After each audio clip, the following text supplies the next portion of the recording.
Oi, gente! Antes de assistir o vídeo, olha, inscreva-se no canal e também dê o seu like. Isso é muito importante pra gente, tá bom? Olha, curta bastante o nosso vídeo e que Deus abençoe você.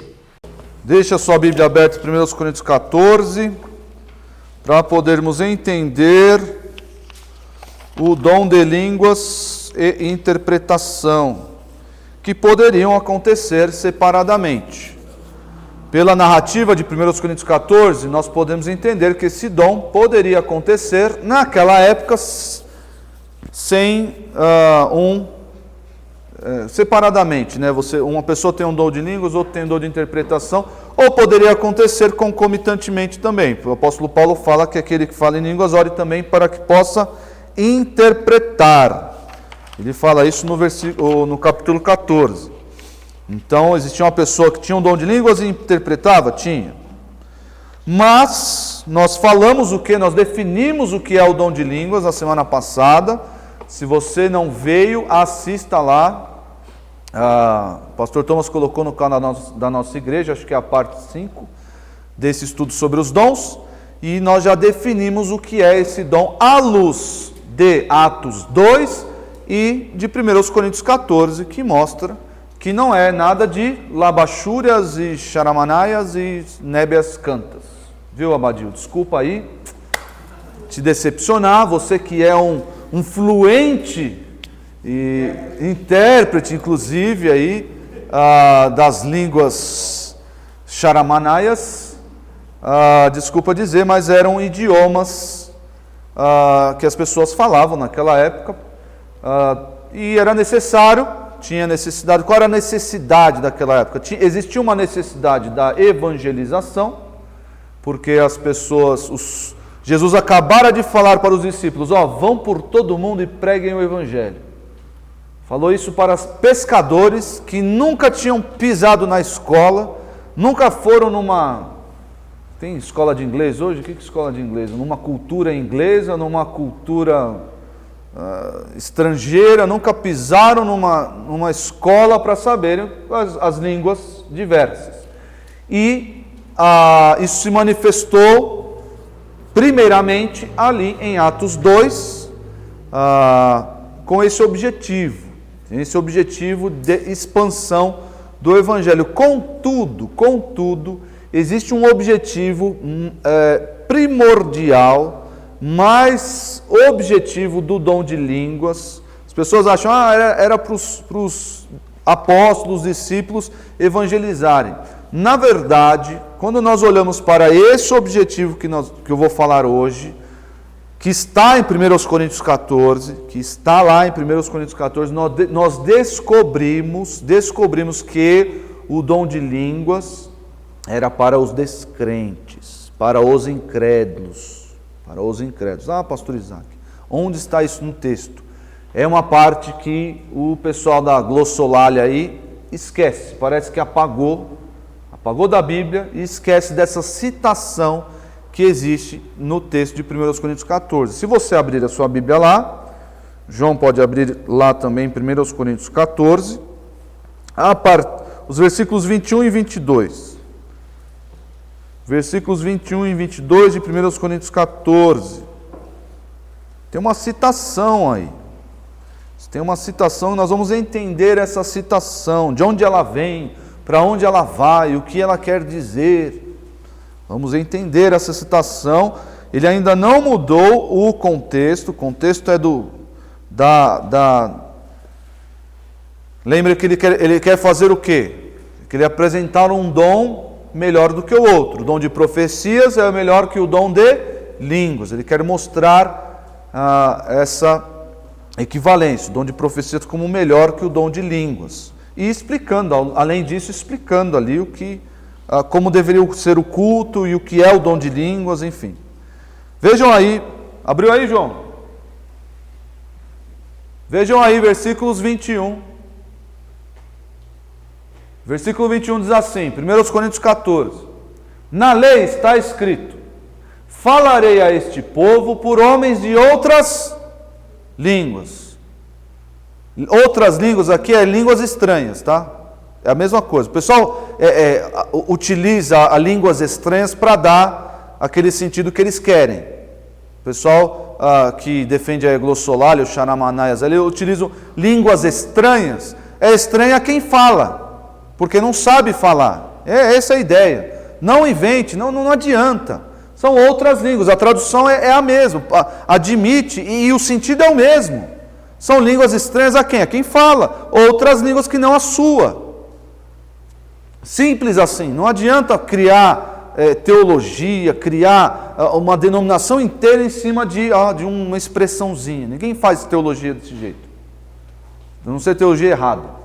Falarei a este povo por homens de outras línguas e por lábios de outros povos, e nem assim me ouvirão, diz o Senhor. Vamos parar por aqui. Na sua Bíblia aí provavelmente tem uma notinha de rodapé, ou não? Tem aí uma notinha de rodapé?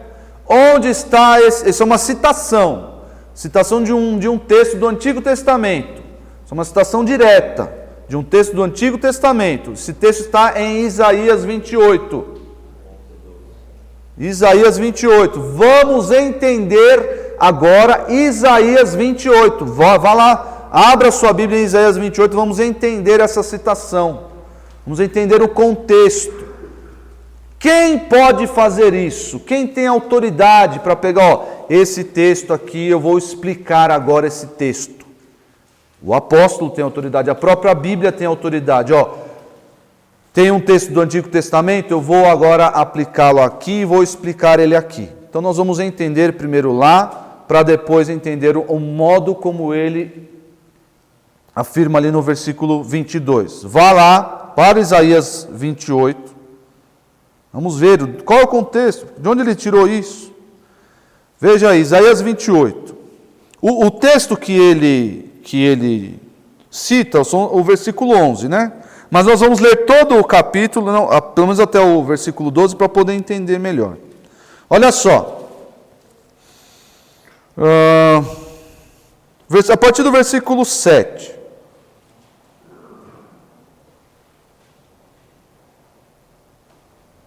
A partir do versículo 7, o que é o juízo mais específico aqui para os moradores de Jerusalém, tá? Vejam aí. E estes também cambaleiam pelo efeito do vinho, e não param de pé por causa da bebida fermentada. Os sacerdotes e os profetas cambaleiam por causa da bebida fermentada e estão desorientados devido ao vinho. Os sacerdotes e os profetas, eles trabalhavam, eles prestavam serviço em Jerusalém, mais especificamente os sacerdotes, por causa do templo, em Jerusalém. Os profetas tinham ali o seu trabalho, poderia ser em outros lugares, mas essa casta de pessoas aqui trabalhavam lá em Jerusalém. Quem que estava? Está descrevendo um pessoal aqui. Os profetas e os sacerdotes são bêbados. São bêbados. Estão cambaleando por causa de vinho. Isso é bom ou isso é mal? Isso é mal. Isso é mal, perigoso. Está fazendo uma crítica. Sacerdotes, vocês estão bêbados. Isso é problema. Segue a leitura. Eles não conseguem parar em pé por causa da bebida fermentada. Confundem-se quando têm visões. Tropeçam quando devem dar um veredito. Quando deveriam estar trabalhando, quando deveriam estar sóbrios, apresentando a palavra de Deus, estão fazendo o quê? Estão bêbados. Estão falando coisas sem sentido. Tropeçam quando devem dar um veredito, os sacerdotes. Versículo 8: todas as mesas estão cobertas de vômito e não há um só lugar limpo. Que desastre é Jerusalém. Que desastre é o templo. Que desastre é o serviço ao Senhor por causa da postura desses homens. O que Deus vai trazer sobre esses homens? Bênção. É bênção que Deus vai... agora vamos abençoar esse povo que está agindo dessa forma. Não. O profeta Isaías está demonstrando, está mostrando, pintando para nós um cenário e o que Deus vai fazer agora. O que vai acontecer? O que vai acontecer? Tem um cenário ali, esses caras estão totalmente fora do que Deus designou para eles. Estão, bêbados, confundindo, não trabalhando no que deveriam estar fazendo. É esse o cenário. É um cenário desolador. Por quê? Porque o que esperavam dos sacerdotes, o que se espera de um sacerdote e de um profeta? O exemplo, praticamente o exemplo de conduta ilibada, de conduta reta, santa, diante do Senhor. Mas esses homens estão fora. Vamos ver. Quem é que está tentando ensinar? Eles perguntam. A quem está explicando a sua mensagem? A crianças desmamadas ou a bebês recém-tirados do seio materno? Pois o que se diz é ordem sobre ordem, ordem sobre ordem, regra e mais regra, um pouco aqui e um pouco ali. O que ele está dizendo aqui? O que ele está dizendo aqui? Vocês estão enchendo o povo de regrinhas. Vocês estão enchendo a gente de regrinhas, de coisinhas que a gente deve fazer, que nem criança. Criança, a gente não enche a criança de regra? Não põe a mão aí. Não. Se fizer isso, vai acontecer tal coisa. A gente enche as crianças de regra. Enche. E tem que encher mesmo. Se não encher, vira uma bagunça. Não é, Guilherme? Não é? Então. Mas o que esses homens estão fazendo, esses sacerdotes, profetas estão fazendo com o povo? Enchendo o povo de regrinha. Estão enchendo o povo de regrinha. Pois bem. Com lábios trôpegos e língua estranha, Deus falará a este povo. Olha o que Deus vai fazer.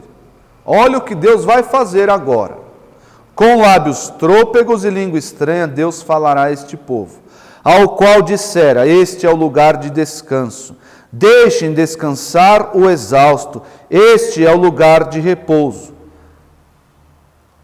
Notem bem aqui. Deus disse, Jerusalém, o templo, é o quê? É um lugar de repouso. Mas o que esses homens estavam fazendo? Enchendo o povo de regrinhas. Enchendo o povo de opressão por meio dessas regrinhas. Faça isso, não faça aquilo, não pode comer isso, não pode comer aquilo. Jerusalém deixou de ser esse lugar de repouso. E o que Deus disse? Vou falar com eles por meio de lábios trôpegos e língua estranha, ou outras línguas. Pois, versículo 13, final do versículo 12, mas eles não quiseram ouvir. Como estava Jerusalém nos dias de Jesus? Como estava Jerusalém nos dias de Jesus? Vocês conseguem lembrar do ministério de Jesus? Como é que Jesus tratou os mestres da lei? Falou, vocês são 10. O trabalho que vocês têm feito é maravilhoso. Foi assim que Jesus tratou eles? Jesus os escorraçava. Víboras, sepulcros caiados. Tem um capítulo 23, se eu não me engano, de Mateus, que é dedicado a esses homens. Se vocês olharem lá, como é que começa cada versículo desse capítulo? Ai de vós, escribas e fariseus, gente boa, é assim? Ai de vós, escribas e fariseus, hipócritas. E aí vem uma lista enorme. Não é um cenário parecido com esse cenário que Isaías pintou aqui, que Isaías apresentou para a gente? Como é que estava o judaísmo naquela época? Era um judaísmo de descanso, as pessoas chegavam em Jerusalém, encontravam descanso, conheciam o verdadeiro Deus, ou era um judaísmo cheio de regrinhas? Como era o judaísmo naquela época? Era um judaísmo cheio de regrinhas. Era o judaísmo das tradições humanas. E esse era o judaísmo, idêntico ao judaísmo pintado aqui por Isaías. Esse era o cenário. O cenário do templo, dos sacerdotes, dos profetas em Jerusalém nos dias de Jesus. Vamos ver. E o que Deus vai fazer o que Deus disse que iria fazer quando houvesse esse cenário. Pois bem, com lábios trôpegos e língua estranha, Deus falará a este povo, ao qual disseram, esse é o lugar de descanso e tudo mais e tal. Por isso o Senhor lhes dirá, ordem sobre ordem, ordem sobre ordem, regra e mais regra, regra e mais regra, um pouco aqui e um pouco ali, para que saiam e caiam de costas, firam-se, fiquem presos no laço e sejam capturados, para que haja sobre eles o quê? Juízo. Juízo.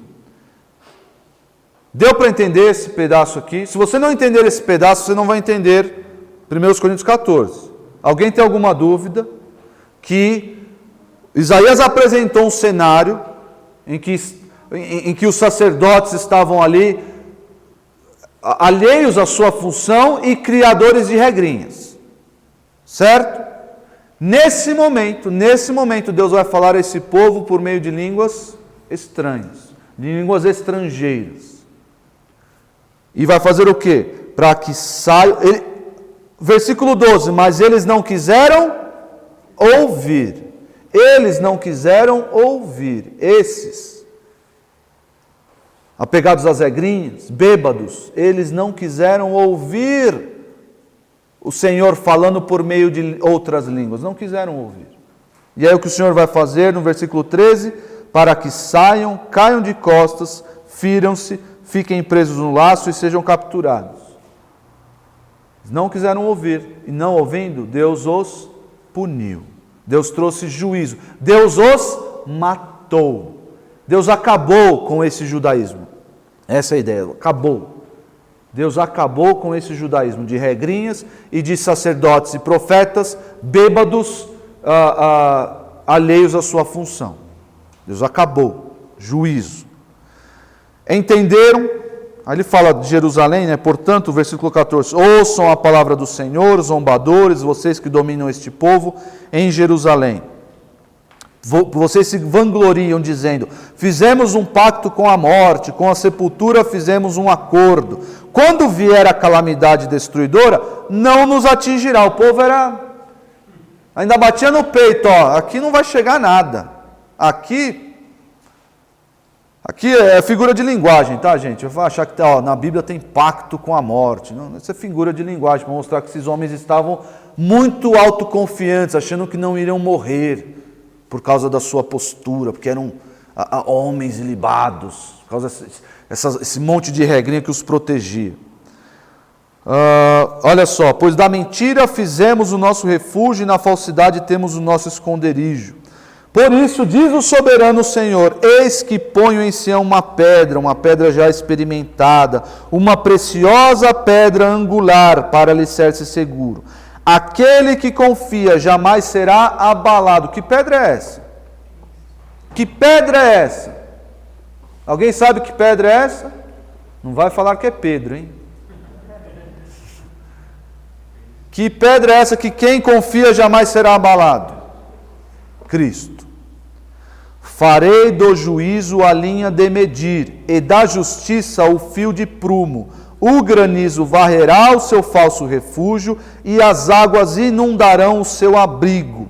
Seu pacto com a morte será anulado, seu acordo com a sepultura não subsistirá. Quando vier a calamidade destruidora, vocês serão arrastados por ela. Todas as vezes que vier, os arrastará. Passará manhã após manhã, de dia e de noite. A compreensão desta mensagem trará pavor total, e aí segue a descrição do juízo. Ok? Entenderam esse capítulo? Entenderam o que vai acontecer? Nós estamos nos dias de Isaías, lendo esse texto aqui. Ok. Nós não sabemos ainda quem é a pedra, mas nós sabemos que esses homens nessa situação, homens bêbados, homens que não guiam mais o povo, que estão dando juízos tortos, criadores de regrinhas, esses homens serão por Deus punidos, arrasados. Ok. E aí nós chegamos nos dias de Jesus, nos dias dos apóstolos, e encontramos o quê? exatamente este cenário. Encontramos este cenário. Qual é o primeiro passo do juízo? Qual é a voz que antecede o juízo? Falarei a este povo por meio de outras línguas, mas eles não me ouvirão. Já está se desenhando aqui, junto à definição do que é o dom de línguas, um propósito específico, não? Existe um propósito específico. Se o próprio apóstolo Paulo, ao explicar o dom de línguas, citou Isaías 28, nós não podemos ignorar, falar que, e quando é que isso vai acontecer? Pergunte a um glossoleiro, quando é que vai acontecer isso aqui? Ele não sabe explicar. Não sabe, porque ele inventou algo que não está na Bíblia. Porque o dom de línguas bíblico tinha esse propósito específico. Esse propósito, porque o apóstolo citou Isaías 28 e o momento vai acontecer. O que aconteceu? Qual o passo anterior ao juízo de Deus? Eu vou falar a eles por meio de línguas estranhas e eles não vão me ouvir. Falar a quem? Aos incrédulos, aos sacerdotes, aos profetas, bêbados, que não queriam, a esses judaizantes, falar aos incrédulos. Vamos ver isso lá. Aqui, está aqui a explicação. Volta agora para cá. Nós estamos nos dias dos apóstolos. Nós temos Isaías 28, vemos o cenário de Isaías 28 acontecendo nos nossos dias, e aí Paulo vem e... Olha só, é hoje que está acontecendo isso aqui. O quê? Na lei está escrito: falarei a este povo por homens de outras línguas e por lábios de outros povos, e nem assim me ouvirão, diz o Senhor. De sorte que as línguas constituem um sinal, não para os... Duas coisas importantes aqui. Duas coisas importantíssimas para entender o dom de línguas. As línguas constituem o quê? O que é um sinal? O que é um sinal? É algo que todos devem enxergar. É algo que todos devem ver. Então, se você ouve, a pessoa fala em línguas consigo mesma, já está errado. Por quê? Porque era um sinal, é algo para as pessoas verem. Que pessoas? Aí é importante, que pessoas? Então é um dom visível. É um dom visível, todos deveriam ver. Não é um dom anônimo, não é um dom escondido, ali, que a pessoa fala consigo mesma. Nós vamos ver um texto. Pastor, tem um texto aqui que diz a pessoa ora em espírito. A ideia do apóstolo Paulo ali não é que ela está falando o dom consigo mesmo ali. Não, ele não quer dizer que existe essa possibilidade. Ele quer enfatizar ali que ela vai ficar quieta. A pessoa vai ficar quieta, porque ela pode até ter o dom, mas se não houver quem interprete. Tem outro trecho que fala lá, ora em espírito e não entende. É claro, porque ela não tem o dom de interpretação. É simples assim. Por isso que ela não está entendendo. Nem ela consegue entender. Mas ela é edificada. Sinal. É um sinal. As pessoas deveriam ver isso acontecendo. Para quê? Para quem? Não para os, mas para os incrédulos. Mas não é na igreja a abundância dos dons de línguas e todo mundo sai edificado, entendendo ou não entendendo? Estão deturpando o dom de línguas. Deturparam o dom de línguas. Por quê? Porque o dom de línguas é um sinal para os incrédulos. E os incrédulos vão ouvir? Não vão ouvir. Não vão ouvir. Isaías disse isso, o apóstolo Paulo repetiu isso, e nem assim me ouvirão. E aí ele vai falar acerca do dom de profecias, que é melhor na visão de Paulo, na visão bíblica, né? porque a profecia é sim para os crentes. Para os crentes. Vejam aí, Deuteronômio 28. 28, 46.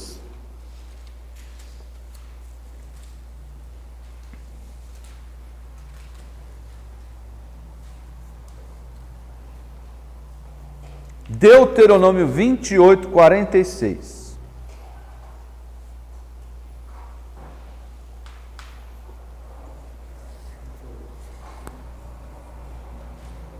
Ele está falando aqui, o contexto todo aqui, são várias maldições decorrentes da desobediência de Israel, certo? E uma dessas maldições eram eles serem dominados por estrangeiros. Uma dessas maldições, uma não, várias, né? Serem dominados, os estrangeiros, versículo 43, os estrangeiros que vivem no meio de vocês progredirão cada vez mais, e vocês regredirão. E olha o versículo 46, essas maldições serão um sinal e um prodígio para vocês e para os seus descendentes, para sempre. E olha o versículo 49. O Senhor trará de um lugar longínquo, dos confins da terra, uma nação que virá contra vocês como a águia em mergulho, nação cujo idioma não compreenderão. E aí segue a descrição. Há quem diga que essa é uma profecia já em Deuteronômio da dominação, né? Da dominação assíria, da dominação babilônica, eventualmente persa, medo-persa. Eu creio que Deus está mostrando que isso poderia acontecer, e de fato aconteceu, nós sabemos a história, mas na cabeça do judeu, ouvir língua estranha era o quê? Era o quê? Como é que o judeu ficava? Oh, obrigado, Senhor, por ouvir língua estranha. Ele ficava assim? Ele ficava preocupado. Ficava preocupado. Ouvir línguas estrangeiras, é melhor usar esse termo do que língua estranha. Ouvir línguas estrangeiras, era melhor ficar preocupado. Para o judeu, em Jerusalém, ouvindo língua estrangeira, opa, o que buzinava na cabeça dele? O Senhor trará de um lugar longínquo, essas maldições serão um sinal. Opa, e o apóstolo está falando que o dom de línguas é sinal? Ai, rapaz. Veja aí Jeremias 5. Jeremias 5. Versículo 15.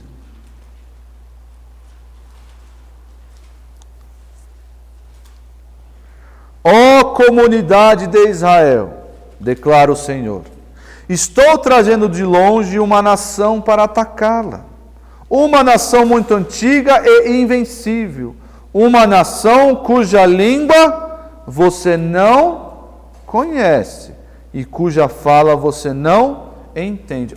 E o judeu começou, estão falando em língua estrangeira aqui, meu, alguma coisa vai acontecer. O judeu que era esperto, ele começou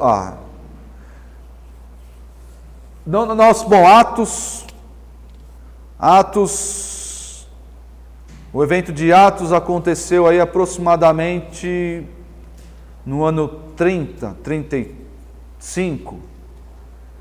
Nós vamos chegar quando aconteceu o juízo, porque estamos falando que o dom de línguas, ou as línguas estrangeiras, era um sinal era um prenúncio do juízo de Deus, não era? Veio ou não veio esse juízo? Esse juízo informado, predito por Isaías, veio ou não veio? Veio. Veio quando? Veio no ano 70. No ano 70, o judaísmo foi dilacerado, foi arrasado. O judaísmo foi arrasado como? Com a destruição do templo. Quem destruiu o templo? O general Tito destruiu o templo quando invadiu Jerusalém e destruiu tudo. Tudo. O judaísmo, desde então, nunca mais teve um local de adoração, nunca mais teve território, até hoje. Até hoje. Quem foi para Israel aí sabe. Chegou lá onde deveria estar o templo, tem o quê? Tem o muro das lamentações. Por que o judeu fica lá no muro das lamentações? Porque ali é o que eles creem ser o último pedaço do templo de pé. Que ainda está de pé. Porque eles lamentam lá embaixo e em cima tem o quê? Uma mesquita. O domo da rocha. Está lá. Os muçulmanos lá nas suas orações e o judeu lá chorando. Por quê? Porque não ouviu. Não ouviu o prenúncio do juízo, e o juízo veio. E arrasou o judaísmo, acabou com os profetas, os sacerdotes. O judaísmo hoje tem profeta e sacerdote? Não tem profeta, porque nunca mais se reergueu. Desde aquela época nunca mais teve profetas, sacerdotes, templo, sacrifício, não teve mais nada disso. O juízo veio e veio implacável. Qual foi o passo antes do juízo? Falarei a este povo por homens de outras línguas e por lábios de outros povos, e nem assim me ouvirão, diz o Senhor. Então o objetivo das línguas aqui, o objetivo de outros falarem em línguas, era mostrar ao judeuzinho: o juízo está batendo a porta. O juízo está batendo a porta. Muitas pessoas se converteram? Eu creio que sim. Muitos judeus se converteram? Eu creio que sim. Apesar do texto falar, nem assim me ouvirão. Eu acho que existe um contexto ali específico, né, dos profetas e os sacerdotes, e eu acho que esses realmente não ouviram. Os escribas e os fariseus não ouviram. E aí Deus avassalou esse povo da face da terra.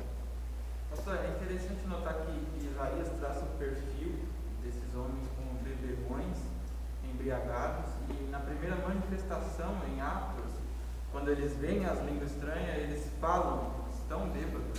Exatamente. Bem, boa conexão, Maurício. Maurício, para quem não ouviu, está em casa aí, talvez não ouviu, interessante a reação das pessoas ao verem os irmãos de Atos falando em línguas estrangeiras. Esses homens estão bêbados? Claro, não tem conexão teológica nenhuma, mas é interessante, porque eles acusaram esse povo do que eles eram.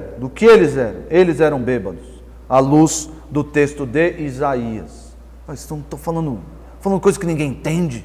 Estão falando línguas estrangeiras. Eles deveriam ter entendido aquilo como sinal, mas não, estavam acusando os irmãos de estarem bêbados.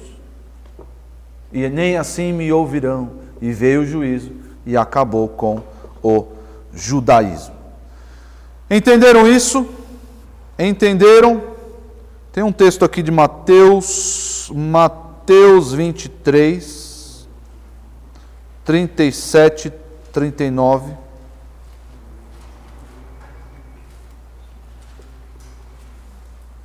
É o final aí do capítulo dos ais.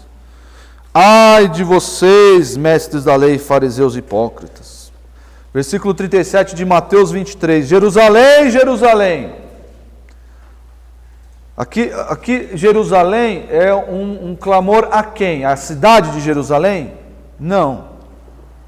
Aos homens do templo.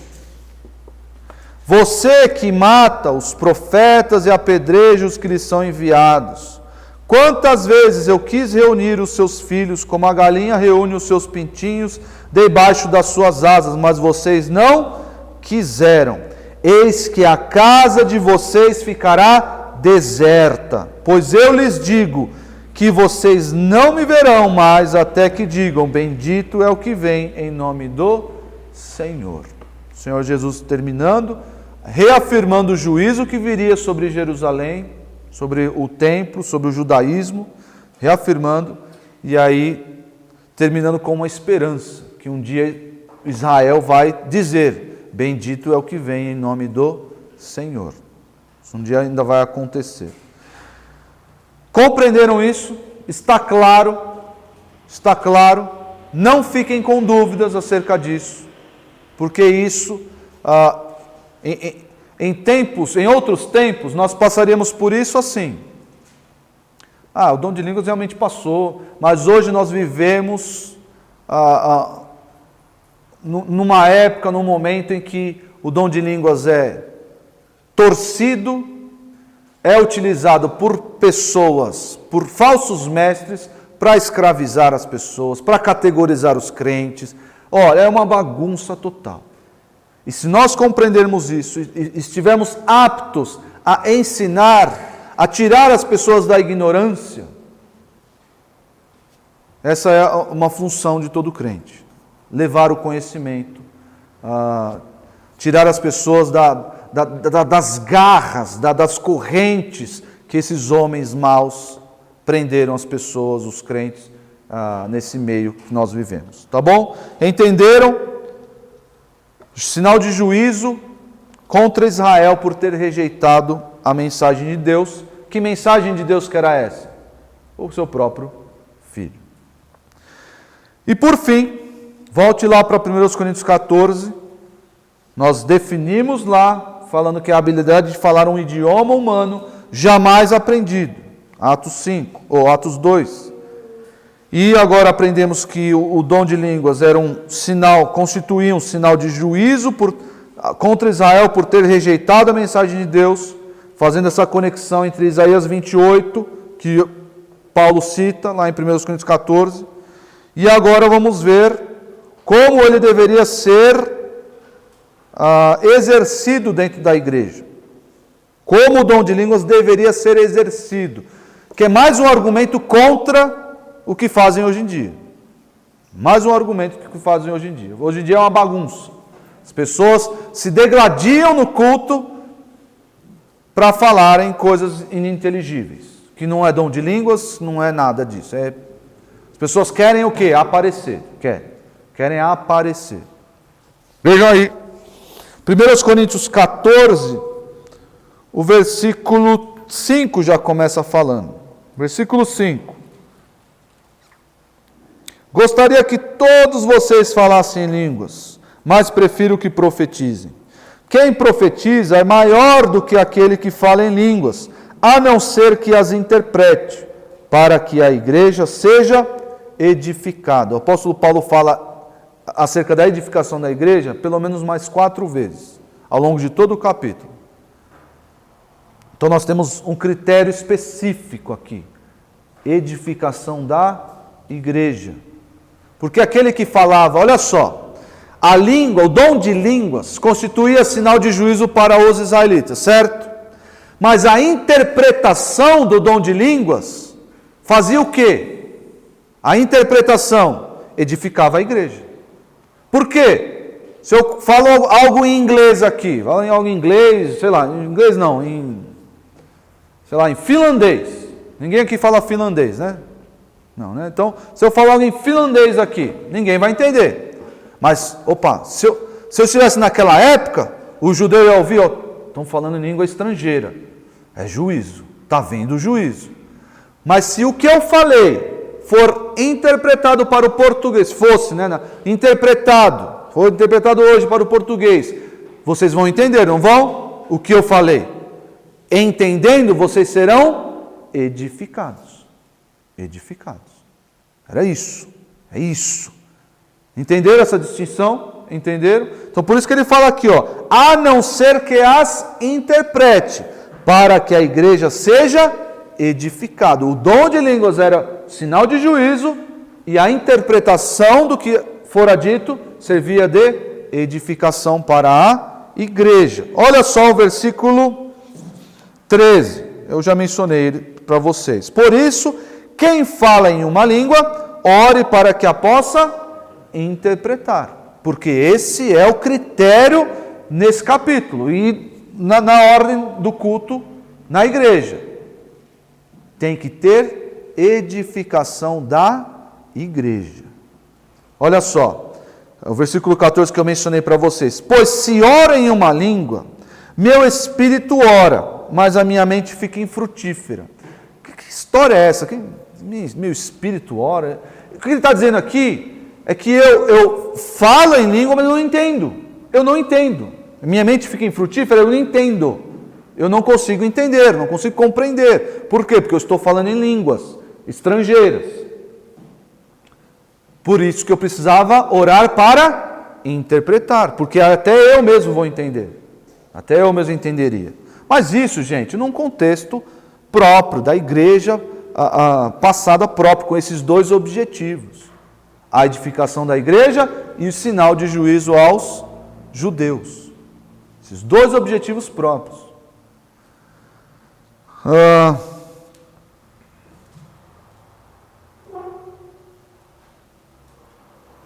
Olha só o versículo 28. Se não houver intérprete, versículo 27, né? Se porém alguém falar em língua, devem falar 2, no máximo 3, e alguém deve interpretar. Se não houver intérprete, fique calado na igreja, falando consigo mesmo e com Deus. À luz dessa possibilidade da pessoa não entender, fique quieto, fique quieto. Então como que é falar consigo mesmo e com Deus? É você ficar falando assim baixinho? Não, fique quieto. Se você via a manifestação do dom, mas não tem que interprete. Então fique quieto, é isso. Fique quieto. É simples resolver, é simples. Não a pessoa fala consigo mesmo e com Deus. Ele fica lá, xaramanaias, xarabacantas, Você não está quieto. Uma que você não está quieto. Quieto é quieto, não é? Quieto, na Bíblia, é com a boca fechada, sem emitir ruídos. Isso é quieto. Duas, que nem você está entendendo. Nem o xaramanaias, nem o xarabacantas, nem você está entendendo. E naquela época também a pessoa não entendia. Se ela não tinha o dom de interpretar, ela não entendia. Simples assim. Era uma língua estrangeira. Se eu começar a falar finlandês aqui com os irmãos, eu não vou entender. Por quê? Eu não sei falar finlandês. Simples assim. Não tem, o Abadio não sabe interpretar finlandês, ele só sabe interpretar o Nebiacantas. Dekovanai. Não vai dar. Não, eu tenho que fazer o quê? Isso no contexto daquela época. No contexto daquela época. Por quê? Porque tinha esses dois objetivos. Se houvesse interpretação, edificação para a igreja. Se não tem, é juízo para os judeus. Prenúncio de juízo é sinal, todo mundo vendo, sinal de juízo para os judeus. Todo mundo entendeu isso?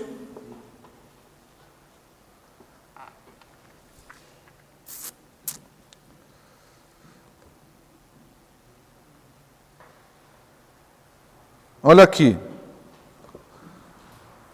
Portanto, versículo 39. E depois de ter mostrado, ter feito toda essa valoração entre o dom de línguas e o dom de profecia, ele diz: portanto, meus irmãos, busquem com dedicação profetizar e não proíbam o falar em línguas. Mas tudo deve ser feito com decência e ordem. E é tudo que nós não vemos hoje em dia. Pastor, mas o senhor não sabe, eu conheço uma igreja pentecostal que faz assim, assado. Joia, se eles têm um culto com ordem e decência, joia, mas o dom de línguas, dito que é exercido aí, praticado aí fora, não é o dom de línguas bíblico. Isso que é praticado aí fora é mentira, Eu gosto de um debate, o pastor Marcos foi num debate no Vejam Só, muitos anos, e olhou para a câmera e disse: vocês sabem que é mentira, vocês sabem, olhando para a câmera com os olhos fitos, vocês todos sabem que isso é mentira, que é autossugestão, fica lá, e é mesmo. São pessoas eivadas ali de uma emoção e do próprio meio em que estão inseridas. Mas Deus fez isso. A experiência de ninguém vai convalidar o que está escrito no texto bíblico. É o texto bíblico que vai afirmar se a experiência de alguém é bíblica ou não. E o que nós temos hoje em dia está longe de ser o dom de línguas. Está longe de ser. o dom de línguas de Atos 2 e de 1 Coríntios 14. Não é. Ponto final. Durmam com essa. Durmam com essa.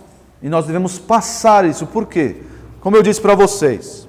Eu não sei qual o contexto que vocês veem aqui, mas nós temos aqui na nossa igreja várias pessoas que vêm de um contexto pentecostal e foram por anos escravizadas por essa má teologia que categoriza os crentes. Você é crente, mas você não foi batizado com o Espírito Santo. Por quê? Porque você não falou em línguas. Você não falou em línguas, você não pode ser obreiro, não pode ser líder na igreja, porque você não falou em línguas. E as pessoas mentem para si mesmo e mentem para as outras. Por quê? Porque a pessoa quer ser um líder, a pessoa quer, cantar no louvor, ela quer ser um obreiro, ela quer participar, quer servir os irmãos, mas foi colocado na cabeça dela que ela precisa falar essas línguas aí que ninguém entende. Aí a pessoa acaba mentindo para si e para os outros. Pronto, falou, está batizado com o Espírito Santo. Meus irmãos, eu fui uma vez num debate e o apresentador e o meu debatedor começaram a debater entre si, porque o apresentador é do movimento, ele é pentecostal e eu perguntei, eu falei, um líder, a pessoa que não falou em línguas, ela pode ser líder?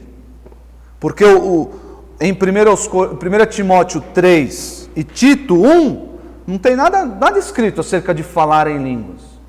Mas lá naquela denominação, se você não falar em línguas, se não ter ali a manifestação, a segunda bênção que eles chamam, você não pode ser líder. É uma coisa inventada que não está no texto bíblico. E o que fala lá que não pode, pode. Pode ser pastor recasado, 2, 3 vezes, pode. Pois é. Torcem tudo. E aí cria-se essas opressões que o Senhor Jesus falou que o fardo dele é leve. O cristianismo não é uma religião de regrinhas, não é uma religião de invenções. E as pessoas criam e levam multidões aí, porque não entendem um simples texto, 1 Coríntios 14 e Atos 2. Torcem o texto, torcem a teologia, em nome de um movimento, de uma denominação aí. Bom, que Deus conserve o seu povo livre disso. E assim, irmãos, nós terminamos a nossa lista de 1 Coríntios 12. Vejam aí, 1 Coríntios 12, versículo 7. Nós fomos aí já nessa lista inteira. 1 Coríntios 12, 7. A cada um, porém, é dada a manifestação do Espírito, visando ao bem comum.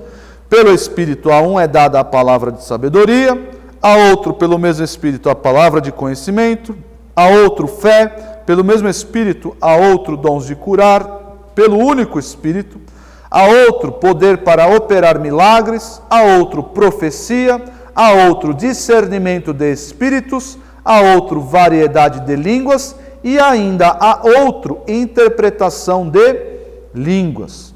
Todas essas coisas, porém, são realizadas pelo mesmo e único Espírito, e ele as distribui individualmente a cada um como quer.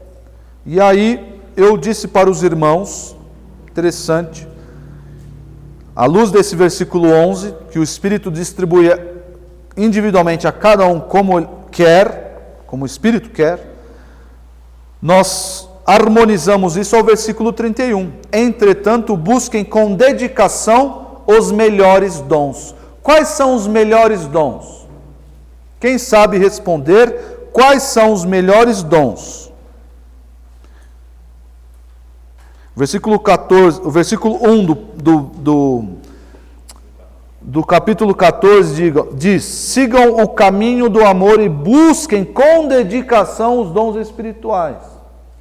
Eu disse para os irmãos, reforcei para os irmãos, que existe aí, o Espírito concede, mas existe, claro, não uma sinergia, mas se você dá lugar, e aqui eu estou usando dar lugar do jeito certo. Por quê? Se você nutre uma vida de pecados, se você apaga o Espírito, 1 Tessalonicenses 5,19, se você apaga o Espírito com os seus pecados, uma vida longe de Deus, o Espírito não vai encontrar em você um campo fértil para suscitar os dons, para conferir os dons. Não, por quê? Porque você está em pecado. Nós vimos semana passada, ou retrasada também, que é possível nós termos um dom e mesmo assim desprezá-lo. Nós vimos isso. O apóstolo Paulo fala para Timóteo: Timóteo, não despreze o dom que foi lhe dado por meio de imposição de mãos. Você tem que se dedicar.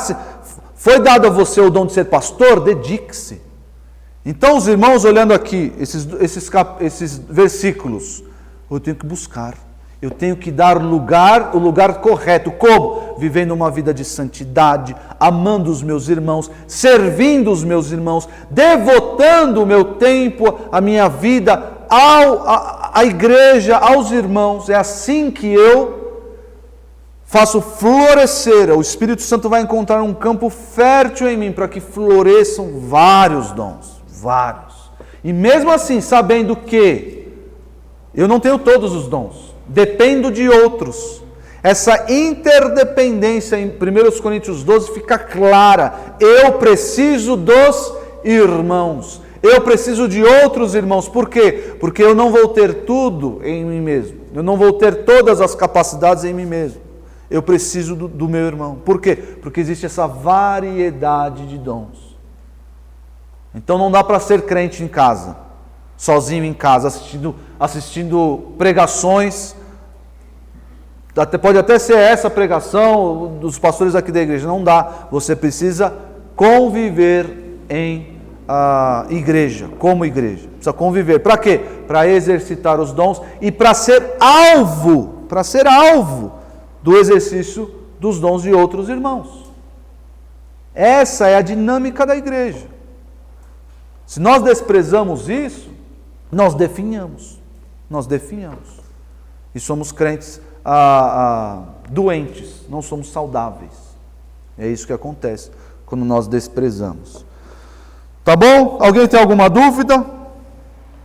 Nós, na próxima oportunidade, eu não quero começar agora, na próxima oportunidade vamos estudar os dons de Efésios 4. São Efésios 4:11, né? E ele designou alguns para apóstolos, outros para profetas, outros para evangelistas e outros para pastores e mestres. Vamos ver aqui. Existem apóstolos hoje em dia? Ou apóstolo bom é apóstolo morto? Fala, Jimmy. Sabemos que tem Bíblias que são traduzidas e outras versões que são interpretadas. Quando fala aqui que não tiver ninguém para interpretar, no origem do grego tem diferença entre essas duas palavras? Porque colocando aqui a palavra, em lugar de interpretar, traduzir, fica mais aquilo de amar uma pessoa no texto que geralmente... Não, é o traduzir mesmo. A ideia é traduzir. Não é interpretar, dizer como o apóstolo fazia com o Antigo Testamento, por exemplo. Não era essa interpretação, era traduzir. É traduzir. Mas a ideia é a mesma. Seria interessante se alguém colocasse traduzir. A ideia é a mesma. É porque no Novo Testamento, interpretação, inclusive nesse âmbito de dons de profecia, inclusive, o que o profeta, por exemplo, fazia? O profeta, ele interpretava, ou ele trazia à luz os mistérios de Deus, como nós vemos lá em Efésios 2 e Efésios 3. Ele trazia à luz os mistérios. Quais eram os mistérios de Deus? o que estava escrito no Antigo Testamento e ninguém sabia, ninguém entendia. As gerações passadas não compreenderam. E o profeta fazia isso. Então, interpretar aí é trazer esse também, através do dom de línguas, né? Como eu disse, a língua, sinal de juízo. A interpretação do que foi dito, edificação para a igreja. Edificação para a igreja. Então, era a mesma função, essa interpretação era a mesma função da profecia. Trazer mistérios ocultos de gerações passadas para que as pessoas entendam hoje. O que as pessoas falavam? O que as pessoas falavam quando falavam em línguas? Eu não sei. O que elas falavam? Vejam bem, não confundam. Essa pergunta do Jimmy é boa, não confundam. O que ela falava era o sinal. Então ela chegava para o judeu, falava numa língua estranha, aí a interpretação estava exortando o judeu, olha, sinal... Não é isso. O texto bíblico não traz não revela o que era dito. O fato deles ouvirem em língua estrangeira era o sinal. Eles não estavam entendendo, era o sinal. E quando isso era interpretado, esse ensinamento, o conteúdo desse ensinamento servia de edificação para a igreja. Então, quando interpretado, tinha a mesma função do que era dito através da profecia. E a profecia servia para isso, para edificação para a igreja, e era o que? Trazendo revelação nova. Trazia revelação. A igreja precisava naquela época? Precisava, porque não tinha o Novo Testamento. Como a igreja ia funcionar? Os profetas serviam para isso. A interpretação de línguas talvez servisse para isso também. Mas qual era o conteúdo nós não sabemos. Tá? Mas aí o texto podia traduzir, aqui não tinha essa ideia de tradução. É interpretação mesmo, a palavra é interpretação, não tinha tradução, não tinha essa função. A pessoa que traduz, ela é o quê? Ela é um intérprete. Ela é um intérprete. Então, é que nem falar e... Em inglês tem speak, talk, essa ideia aí. Né? Então, são sinônimos. Tá bom? Alguém tem mais alguma pergunta? Não? Podemos orar? Então vamos orar.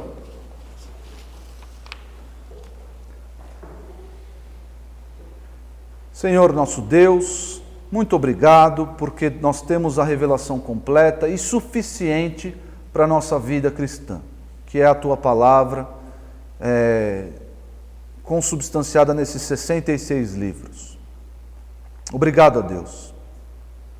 Obrigado porque podemos compreendê-la, confiar nela, depositar nela toda a nossa vida, a nossa esperança, a nossa confiança. Obrigado porque o Senhor ilumina a nossa mente com o Teu Santo Espírito para que possamos entender a Tua Escritura. Obrigado por isso, ó Deus, por esse trabalho sobrenatural na nossa vida. Nos livra, Senhor, nos livra da ignorância bíblica, nos livra de querermos justificar os nossos erros ou abraçar esse ou aquele entendimento tortuoso. Livra-nos disso, Senhor. Livra-nos de utilizar a Tua Palavra para justificar os nossos erros. Senhor, livra-nos desse erro. Nos ajuda a seguirmos o Teu livro incondicionalmente, irrestritamente e imediatamente. Obrigado por esses irmãos aqui, que o Senhor nos despeça em paz, nos leve para as nossas casas e encontremos nossos familiares e tenhamos uma excelente noite de descanso. Nós Te pedimos e agradecemos em nome de Jesus. Amém. Oi pessoal, eu espero que vocês tenham gostado do vídeo e olha, por favor, não esqueçam de dar o seu like, não esqueçam de se inscrever no nosso canal, isso é muito importante para nós, e também não se esqueçam de compartilhar. O nosso objetivo é divulgar a Palavra de Deus e queremos que você seja um cooperador aí trabalhando com a gente nesse esforço de fazer a mensagem do Senhor chegar o mais distante possível ao maior número de pessoas, tá bom? Contamos com vocês. Tchau, tchau.